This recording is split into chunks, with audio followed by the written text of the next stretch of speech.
ഇത് radio Janvani 90.8 megahertz, മലയാളത്തിന്റെ മധുരതരംഗം.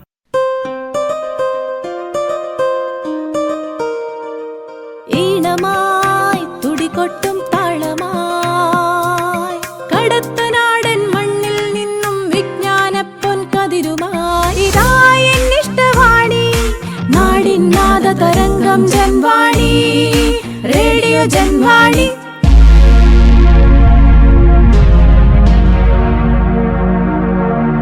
FM open space, വിനോദ വിജ്ഞാന വിസ്മയത്തിന് ഒരു ഇടം.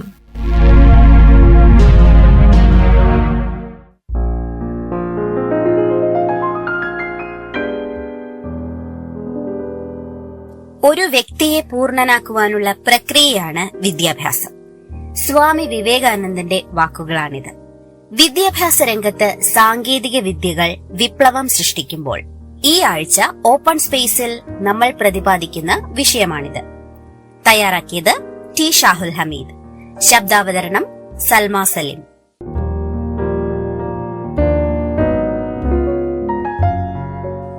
പ്രിയപ്പെട്ട ശ്രോതാക്കളെ, നമുക്കറിയാം, വിദ്യാഭ്യാസം എന്നത് കേവലം ക്ലാസ് മുറികളിലെ പാഠപുസ്തകങ്ങളിലും പരീക്ഷകളിലും മാത്രം ഒതുങ്ങി നിൽക്കുന്ന ഒന്നല്ല.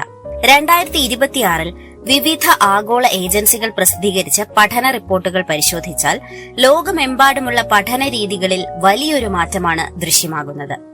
4 ചുവരുകൾക്കുള്ളിൽ ഒതുങ്ങുന്ന പ്രക്രിയയല്ല വിദ്യാഭ്യാസം, മറിച്ച് എവിടെയും എപ്പോഴും വിദ്യാഭ്യാസം നേടാം എന്ന നിലയിലേക്ക് കാര്യങ്ങൾ മാറിക്കഴിഞ്ഞു. പരമ്പരാഗത ശൈലികളിൽ നിന്ന് മാറി ആധുനിക സാങ്കേതിക വിദ്യയും മനഃശാസ്ത്രവും കോർത്തിണക്കിയുള്ള പഠന രീതികളിലേക്കാണ് ലോകം മുന്നേറുന്നത്. അധ്യാപകർ വെറും വിവരങ്ങൾ കൈമാറുന്നവർ എന്നതിലുപരി വിദ്യാർത്ഥികളുടെ മെന്റർമാരും ഫെസിലിറ്റേറ്റർമാരുമായി മാറുകയാണ്. ഇതിലൂടെ വിദ്യാഭ്യാസത്തിന്റെ ജനാധിപത്യവൽക്കരണം സാധ്യമാകുന്നു. ലോകത്തിന്റെ ഏത് കോണിലിരുന്നും മികച്ച വിദ്യാഭ്യാസം നേടാനുള്ള സാഹചര്യം ഇന്നൊരുങ്ങിയിട്ടുണ്ട്. വിദ്യാഭ്യാസ മേഖലയിൽ സാങ്കേതിക പരീക്ഷണങ്ങൾ നടത്തുന്ന ഘട്ടം കഴിഞ്ഞ് പുത്തൻ സാങ്കേതിക വിദ്യകൾ പ്രായോഗികമായി നടപ്പിലാക്കുന്ന ഘട്ടത്തിലാണ് ലോകം. കുട്ടികളുടെ വ്യക്തിത്വ വികാസത്തിനും തൊഴിൽ നൈപുണ്യത്തിനും തുല്യ പ്രാധാന്യം നൽകുന്ന ഒരു വിദ്യാഭ്യാസ രീതിയിലൂടെയാണ് 2026 കടന്നുപോകുന്നത്. ലോകത്ത് നിലവിലുള്ള വിദ്യാഭ്യാസ സമ്പ്രദായങ്ങൾ പ്രധാനമായും 3 വിദ്യാഭ്യാസ മാതൃകകളാണ് ഇന്ന് ലോകത്ത് നിലവിലുള്ളത്. 1. ഉയർന്ന ഘടനാപരമായ രീതി, സ്ട്രക്ചേർഡ് മോഡൽ. മുൻകൂട്ടി തയ്യാറാക്കിയ കൃത്യമായ സിലബസ്, കർശനമായ ലക്ഷ്യങ്ങൾ, പരീക്ഷകൾ എന്നിവയിൽ അധിഷ്ഠിതമായ രീതിയാണിത്. ഇന്ത്യ, ജപ്പാൻ, സിംഗപ്പൂർ, ദക്ഷിണ കൊറിയ എന്നീ രാജ്യങ്ങൾ ഈ രീതിയാണ് പിന്തുടരുന്നത്. സയൻസ്, സാങ്കേതിക പഠനം, എഞ്ചിനീയറിംഗ്, മാത്തമാറ്റിക്സ് അഥവാ സ്റ്റെം ഇവയ്ക്ക് ഇതിൽ പ്രത്യേക പ്രാധാന്യമുണ്ട്. അച്ചടക്കമുള്ള ക്ലാസ് മുറികളും കേന്ദ്രീകൃതമായ പഠന സംവിധാനവും മികച്ച അധ്യാപകരുമാണ് ഇതിന്റെ സവിശേഷത. 2. നോർഡിക് മാതൃക. തുല്യതയും സമത്വവും ലക്ഷ്യമിടുന്ന, കുട്ടികളുടെ ക്ഷേമത്തിന് പ്രാമുഖ്യം നൽകുന്ന രീതിയാണിത്. ഫിൻലൻഡ്, നോർവേ എന്നീ രാജ്യങ്ങൾ സ്വീകരിച്ചു വരുന്ന ഈ മാതൃകയിൽ പരീക്ഷാ പീഡനങ്ങളും ഗുണനിലവാര പരിശോധനകളും കുറവായിരിക്കും. പകരം പ്രൊജക്ട് അധിഷ്ഠിത പഠനത്തിനാണ് പ്രാധാന്യം. 3. ഗവേഷണ നൂതനത്വ മാതൃക, റിസർച്ച് ആൻഡ് ഇന്നൊവേഷൻ മോഡൽ.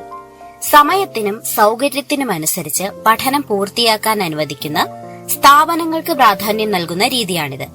ഗവേഷണങ്ങൾക്കും പുത്തൻ ആശയങ്ങൾക്കും ഊന്നൽ നൽകുന്ന, തികച്ചും മത്സരാധിഷ്ഠിതമായ അന്തരീക്ഷമുള്ള അമേരിക്ക, ബ്രിട്ടൻ എന്നീ രാജ്യങ്ങളാണ് ഇത് പിന്തുടരുന്നത്.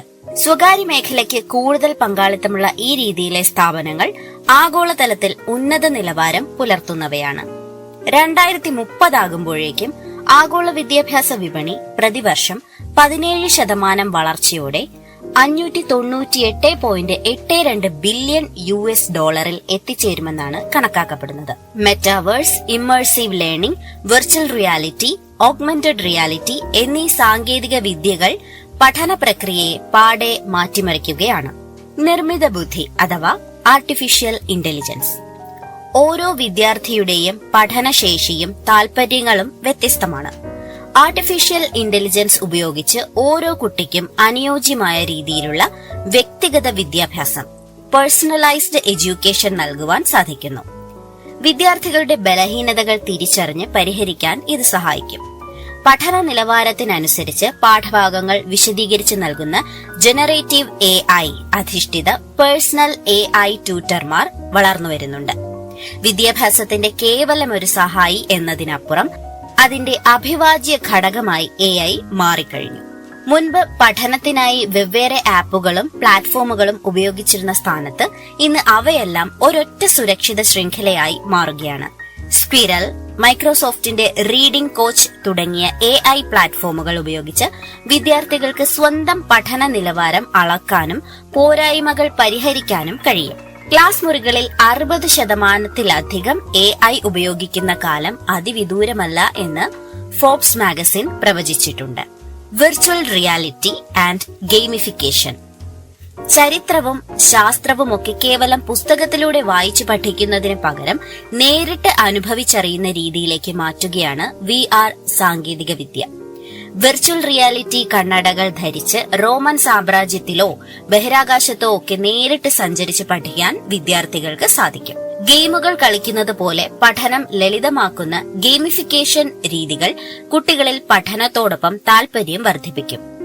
വിമർശനാത്മക ചിന്ത, വൈകാരിക ബുദ്ധി അഥവാ ഇമോഷണൽ ഇന്റലിജൻസ്, ഡാറ്റാധിഷ്ഠിത പഠനം, ലക്ഷ്യബോധമുള്ള കരിയർ, വിദ്യാഭ്യാസം എന്നിവയ്ക്ക് ഈ സാങ്കേതിക വിദ്യകൾ വലിയ മുതൽക്കൂട്ടാണ്. Hybrid flexible learning.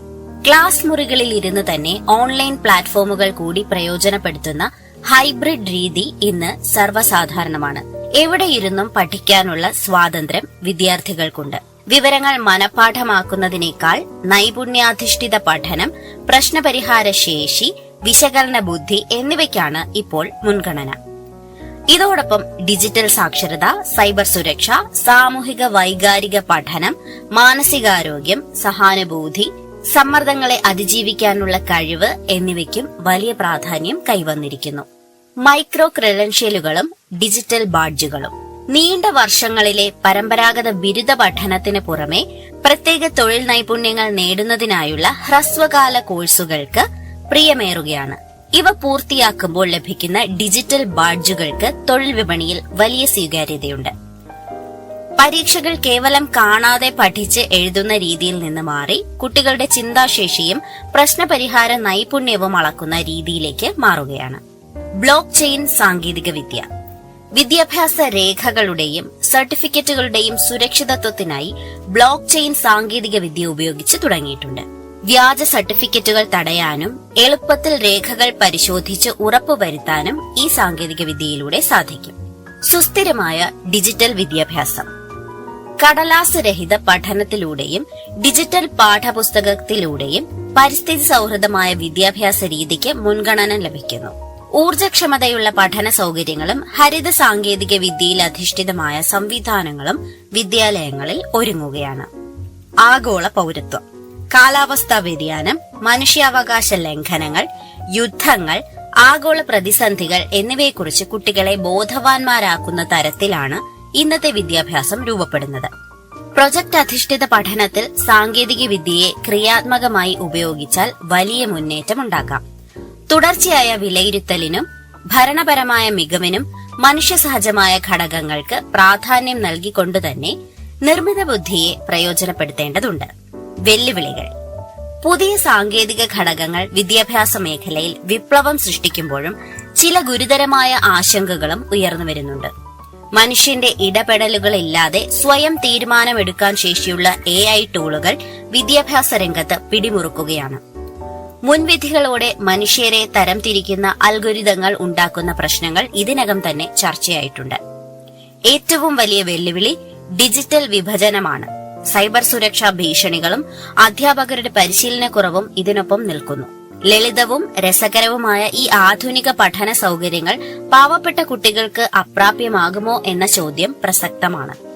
സാമ്പത്തിക ഭദ്രതയുള്ളവർ തങ്ങളുടെ കുട്ടികൾക്ക് എല്ലാ ആധുനിക സന്നാഹങ്ങളും ഒരുക്കി നൽകുമ്പോൾ സാധാരണക്കാർക്കായി സർക്കാർ തലത്തിൽ ഇത്തരം സംവിധാനങ്ങൾ ഒരുക്കിയില്ലെങ്കിൽ AI സൃഷ്ടിക്കുന്ന സാമൂഹിക വിഭജനം വളരെ വലുതായിരിക്കും.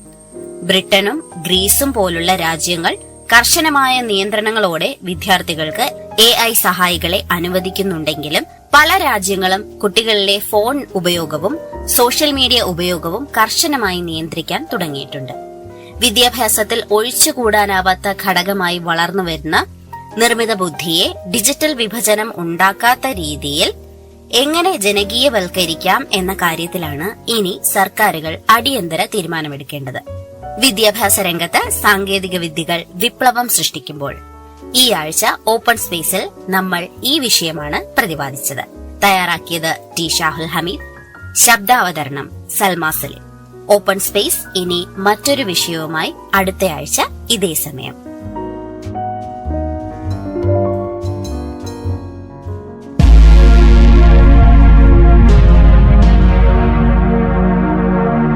FM ഓപ്പൺ സ്പേസ്, വിനോദ വിജ്ഞാന വിസ്മയത്തിന് ഒരു ഇടം.